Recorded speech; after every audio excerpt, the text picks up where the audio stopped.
టీవీలో జగమే మాయ old movie వస్తుంది. దాదాపు 50 సంవత్సరాల క్రిందటి బ్లాక్ అండ్ వైట్ సినిమా. అలివేని భయపడుతూనే సినిమా చూస్తుంది.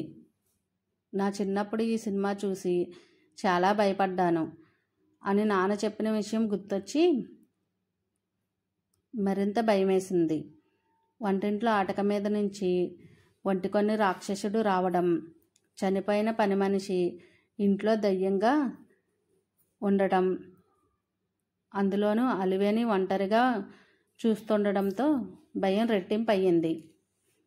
అలివేని కాపురానికి హైదరాబాద్ వచ్చింది.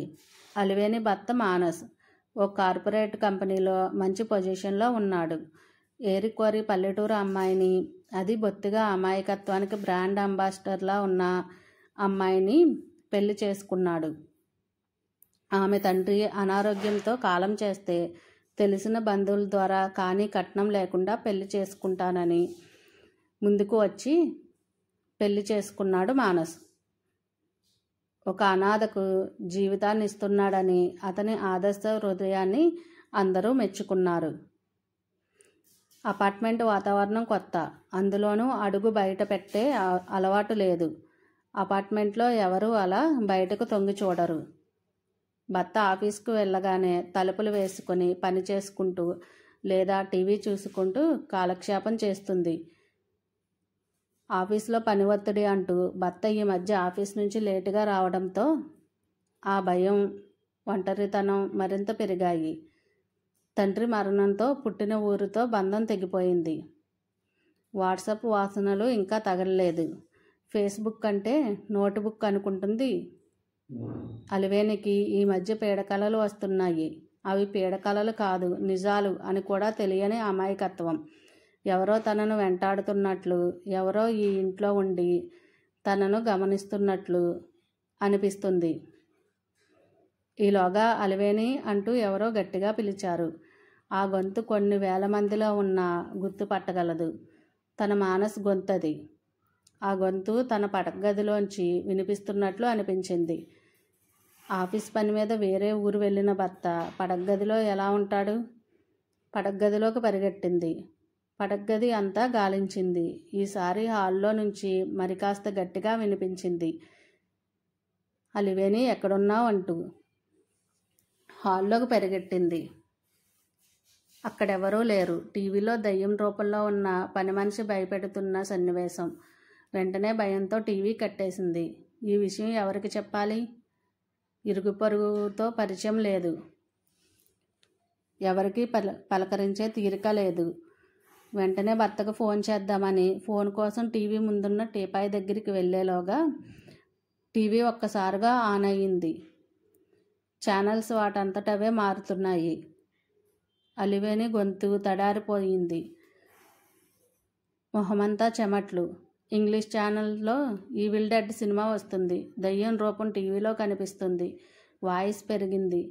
ఇంగ్లీష్ అర్థం కాకపోయినా సౌండ్ భయం వేసింది. భయంతో పడగదిలోకి పరిగెట్టింది.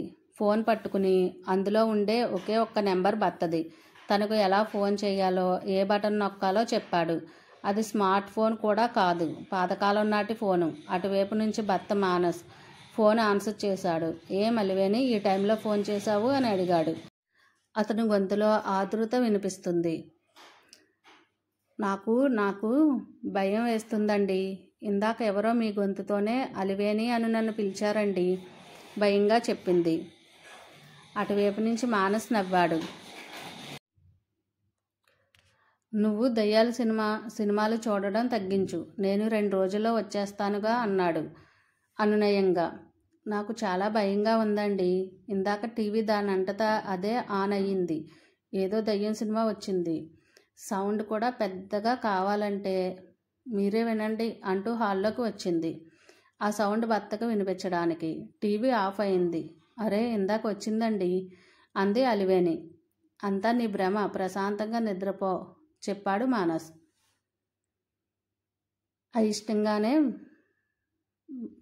అయిష్టంగా భయంగానే ఫోన్ పెట్టేసింది. దుప్పటి నిండా కప్పుకొని నిద్రపోయింది.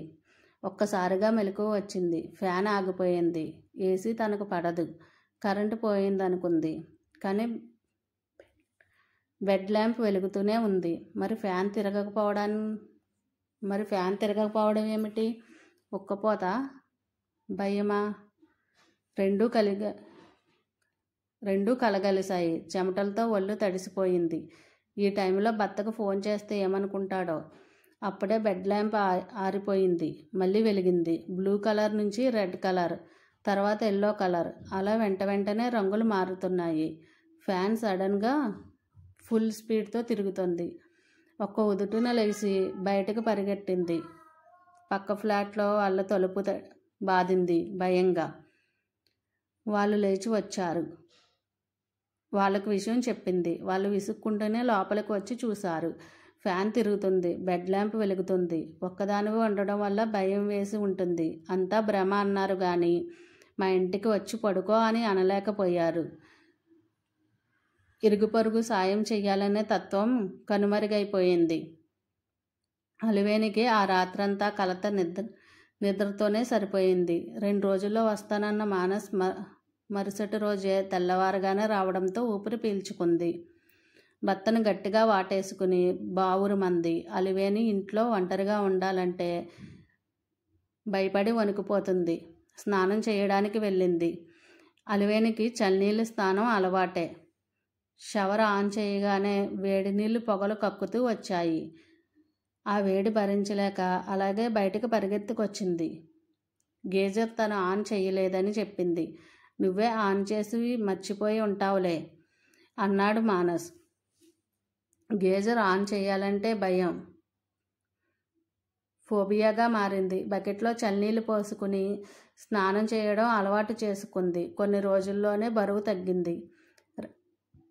రకరకాల భ్రాంతులు, నిజమో భ్రాంతో అర్థం కాని పరిస్థితి. చుట్టుపక్కల ఫ్లాట్ల వాళ్లకు ఈ వార్త వేగంగా చేరిపోయింది. చివరికి అలివేనికి మతిస్థిమితం లేదనే వరకు వచ్చేసింది. సైకియాట్రిస్ట్ అలివేని వంక పరిశీలనగా చూశాడు. ఆమె మాట్లాడుతుంటే విన్నాడు. తను స్పష్టంగా చెప్తుంది. లైట్ వెలిగి ఆరిపోవడం, సడన్గా భర్త గొంతు వినిపించడం, టీవీ ఛానల్స్ వాటంతట అవే మారడం, వేడి నీళ్ళు, ఇలా ఒక్కో విషయం చెప్తుంది. మానస్ ఆఫీసుకు కూడా ఈ విషయం చేరింది. ఒక్కొక్కరు ఓదార్పు మొదలుపెట్టారు. ఈ విషయం అలివేనికి మరింత కృంగదీసింది. తనను అందరూ పిచ్చిదానిలా చూడడం భరించలేకపోయింది. సారీ మిస్టర్ మానస్, మీ ఆవిడలో పిచ్చి లక్షణాలు పూర్తిగా కనిపించడం లేదు.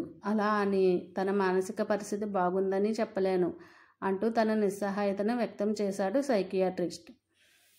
మానస్ ఇంట్లోనే ఉంటున్నాడు. ఒకవేళ అత్యవసరంగా ఆఫీస్కి వెళ్ళినా వెంటనే తిరిగి వచ్చేస్తున్నాడు. ఇదంతా అలివేని గమనిస్తూనే ఉంది. పాపం పిచ్చిదాని కోసం భర్త ఉద్యోగాన్ని వదులుకుని ఉండాల్సి వస్తుంది అన్న మాటలు కూడా ఆమె చెవిన పడ్డాయి. అలివేని, నువ్వు ఇలాంటి మాటలు పట్టించుకుని ఏ ఆగాయిత్యం చేసుకోకు. కాకపోతే కొన్నాళ్ళు హాస్పిటల్లో ట్రీట్మెంట్ చేయిస్తాను. పరోక్షంగా పిచ్చాసుపత్రిలో అన్న అర్థం వచ్చేలా మాట్లాడాడు. ఒక్కసారి మానసికంగా బలహీనం అయితే తీసుకునే నిర్ణయాలు పిచ్చిని తలపిస్తాయి. ఫలితంగా అలివేని సీలింగ్ ఫ్యాన్కు ఉరివేసుకుని చనిపోయింది.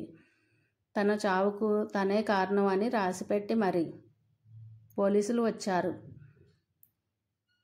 చుట్టుపక్కల వాళ్ళని ఎంక్వైరీ చేశారు. సైకియాట్రిస్ట్ని కలిశారు. అందరూ జరిగిన విషయం చెప్పారు. ఆత్మహత్య కేసుగా మిగిలిపోయింది. హత్యని చెప్పడానికి అనుమానాస్పదంగా ఏమీ కనిపించడం లేదు. ఇది జరిగి 48 గంటల తర్వాత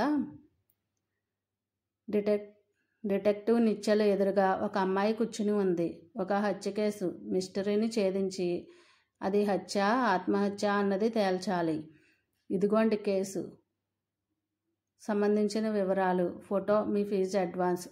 ఆ యువతి ఒక కవర్ అందజేసింది. ఆ కవర్లోని డబ్బును పక్కన పెట్టి కేసు వివరాలు చూసి అందులో ఉన్న ఫోటోని చూశాడు. తన ఎదురుగా ఉన్న అమ్మాయిని కూడా చూశాడు. మీ ఆత్మహత్య కారణాన్ని ఛేదించి మీ ఆత్మహత్య చేసుకున్నారా, హత్య చేయబడ్డారా అన్న విషయం తేల్చాలా?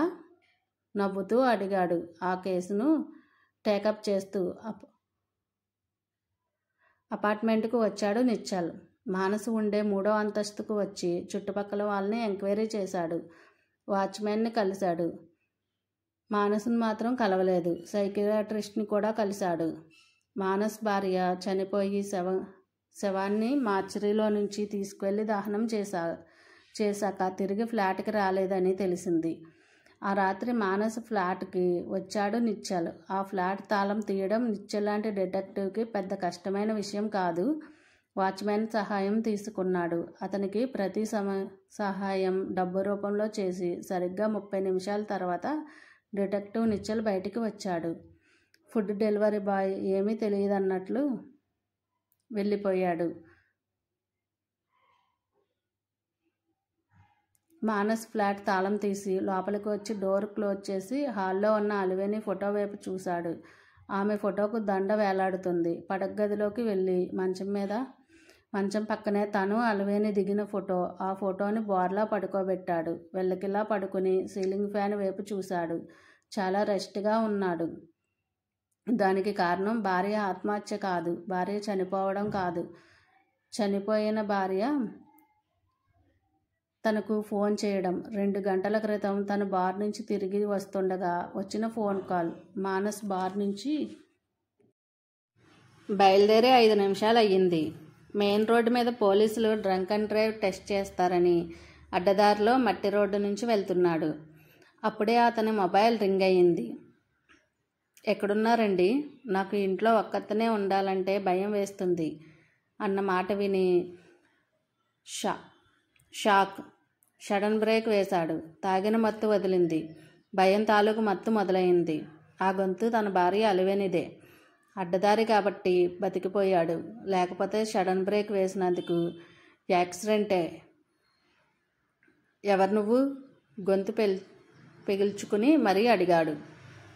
నేనండి మీ అలివేనిని. అయినా మెయిన్ రోడ్డు మీద నుంచి కాకుండా ఇలా అడ్డదారిలో వస్తున్నారు. మధ్యలో శ్మశానం కూడా ఉంది, మర్చిపోయారా? అక్కడే నన్ను దహనం చేశారు. ఒక్క క్షణం గుండె కొట్టుకోవడం ఆగిన ఫీలింగ్. తను ఆ విషయాన్ని మర్చిపోయాడు. అయినా తను ఈ దారిలో వెళ్తున్నట్లు అలివేనికి ఎలా తెలుసు? చాచా, అలివేని చనిపోయిందిగా. తలదిమ్ముగా అనిపించింది. కారును వెనక్కి తిప్పాలనుకున్నాడు. కానీ ఈ ఫోన్ మిస్టరీ తేలాలంటే ఇప్పుడు తాను అర్జెంటుగా ఆ రూట్లోనే వెళ్ళాలి. తన భార్యను దహనం చేసిన చోటకి కారు శ్మశానం గేటు ముందు ఆగింది. భయం కన్నా ప్రమాదమైన టెన్షన్. భార్యను దహనం చేసిన చోటుకు వెళ్ళాడు. ఇంకా అక్కడ బూడిద కనిపిస్తుంది. ఆ బూడిదలో భార్య మెట్టులు కనిపించాయి. ఒళ్ళు జలధరించినట్టు అయ్యింది. వేగంగా వెనక్కి తిరిగి వచ్చి కారులో కూర్చుని కారు స్టార్ట్ చేసి యథాలాపంగా భార్యను దహనం చేసిన వైపు చూసి ఉలిక్కిపడ్డాడు. అక్కడ అలివేని నిలబడి తన వైపే చూస్తుంది. కుడిపాదం యాక్సిలరేటర్ మీద బలంగా పడింది. ఈ పిచ్చి ఆలోచనల నుంచి బయటపడాలంటే ముందు స్నానం చేయాలి. బాత్రూంకి నడిచాడు. షవర్ తిప్పాడు. ఊహించిన విధంగా వేడి నీళ్ళు మరుగుతూ గేజర్ పాయింట్ దగ్గర రెడ్ లైట్. గేజర్ ఎవరు వేశారు? వెంటనే పడగదిలోకి వచ్చాడు. ఒక్కసారి లైట్ ఆరిపోయాయి. ఫ్యాన్ స్పీడ్గా తిరుగుతూనే ఉంది. మొదటిసారి అతనికి భయం పరిచయం అయింది. ఇన్నాళ్ళు భయపెట్టిన అతనికి భయం మొదలైంది. వెంటనే హాల్లోకి పరిగెట్టుకుంటా వచ్చాడు. హాల్లో లైట్లు ఆరిపోయాయి. స్మార్ట్ ఫోన్ చేతిలోకి తీసుకున్నాడు. ఫ్లాష్ లైట్ ఆన్ చేశాడు. స్టూల్ వేసుకుని పుస్తకాల ర్యాక్ మీద ఉన్న రిమోట్ కోసం చూశాడు. చేతికి తగలలేదు. యూ ఫూల్ అన్న మాటలు వినిపించాయి హాల్లో మరో చోట నుంచి. వెంటనే హర్రర్ మ్యూజిక్. లైట్లు వెలుగుతూ ఆరుతూ డోర్ బెల్ వినిపించింది. వెంటనే తలుపు తెరుచుకుంది. తను తలుపు తీయకుండానే ఒక్కసారి లైట్లు వెలిగాయి. ఎదురుగా ఒక అపరిచిత వ్యక్తి. అతని పక్కనే తన భార్య అలివేని. కానీ తన భార్యలా చీరకట్టులో లేదు, జీన్స్లో ఉంది. మీరు వెతుకుతున్న రిమోట్ అక్కడ లేదు మిస్టర్ మానస్. మీ భార్యను హత్య చేసుకునేలా ప్రేరేపించినందుకు మిమ్మల్ని అరెస్ట్ చేయడానికి పోలీసులు వచ్చారు. బై ది వే, నా పేరు నిశ్చల్, డిటెక్టివ్ నిశ్చల్. బాగా డబ్బున్న అమ్మాయి పరిచయం కావడంతో నీ భార్యని వదిలించుకోవడానికి మైండ్ గేమ్ మొదలుపెట్టావు. మానవాళికి మంచి చేయడానికి, సాంకేతిక అభివృద్ధి చెందడానికి కనిపెట్టిన టెక్నాలజీని స్వార్థానికి, నేరానికి వాడుకున్నావు. నీ భార్య అమాయకత్వానికి, టెక్నాలజీ పట్ల నాలెడ్జ్ లేకపోవడానికి ఆసరాగా చేసుకుని ఆమెను తెలియకుండా స్మార్ట్ గ్యాడ్జెట్స్ ఉపయోగించి వాటి సహాయంతో ఆమెని భయభ్రాంతులకు గురి చేశావు. టీవీ ఆన్ అవ్వడం, షవర్ ద్వారా మరిగే నీళ్లు రావడం, ఫోన్ ద్వారా ఆపరేట్ చేసి మాట్లాడడం, లైట్లు వెలుగుతూ ఆరిపోయేలా చేయడం చేశావు. చుట్టుపక్కల వాళ్ళని సాక్ష్యంగా వాడుకున్నావు. నేను ఫ్లాట్కి వచ్చి చూసినప్పుడే అర్థమైంది. అదే టెక్నాలజీతో నీ కార్ని ట్రాక్ చేయడం పెద్ద కష్టమేమీ కాదు. ఇక శ్మశానంలోని ఇక్కడ కనిపించే నీ భార్య మాత్రం టెక్నాలజీ మాయ కాదు, నిజం. నీ మరణ శాసనం టెక్నాలజీతో ఒక వ్యక్తి ప్రాణాలని తీశావు. అదే టెక్నాలజీతో వేణి అంటే అలివేణి సోదరి నీలవేణి నిన్ను పట్టించింది. అలివేణి, నీలవేణి అక్క చెల్లెళ్ళు. పేదరికం కారణంగా ట్విన్స్లో ఒకరైన ఈ నీలవేణిని అమెరికాలోని దంపతులకు దత్తత ఇచ్చాడు వాళ్ళ నాన్న. 20 ఏళ్ల తర్వాత తన సోదరిని వెతుకుతున్న నీలవేణి ఫేస్బుక్లో తన ప్రొఫైల్ పిక్ను పోలిన అలివేణి ఆత్మహత్య వార్తల్లో కనిపించింది. ఫోటో చూసి చెల్లి ఆత్మహత్య పూర్వపరాలు తెలుసుకోవాలని నన్ను కోరింది. ఒక మనిషిని చంపడం కన్నా ఆ మనిషిని మానసికంగా టార్చర్ చేసి చనిపోయేలా చేయడం పెద్ద నేరం. నీ నేరానికి శిక్ష సిద్ధంగా ఉంటుంది, చెప్పాడు డిటెక్టివ్ నిశ్చల్. పోలీసులు వచ్చారు. మానస్కు సంకెళ్ళు వేసి తీసుకువెళ్లారు. సారీ నీలవేణి, మీ సోదరి ఆత్మహత్య మిస్టరీని ఛేదించాను కానీ మీ సిస్టర్ని కాపాడలేకపోయాను అన్నాడు డిటెక్టివ్ నిశ్చల్. తనని కళ్ళారా చూడలేకపోయాను. తన మరణానికి కారణమైన నేరస్తుని చట్టానికి పట్టించాను అనే తృప్తి మిగిలింది. అందుకు మీకు థ్యాంక్స్ చెప్పుకోవాలి. ఫ్లైట్ ఎక్కడానికి సిద్ధమవుతుందో చెప్పింది నీలవేణి. టెక్నాలజీని మన రక్షణకు తోడుగా ఉండడానికి ఉపయోగించుకోవాలి. మనకు ఉపయోగపడే యాప్ల గురించి, టెక్నాలజీ గురించి కనీస పరిజ్ఞానం అవసరం. ఆ పరిజ్ఞానం ఉంటే మీ సోదరి చనిపోయేవారు కాదు, చెప్పాడు detective. Thanks for watching friends. నా వీడియో నచ్చితే ప్లీజ్ లైక్ చేసి సబ్స్క్రైబ్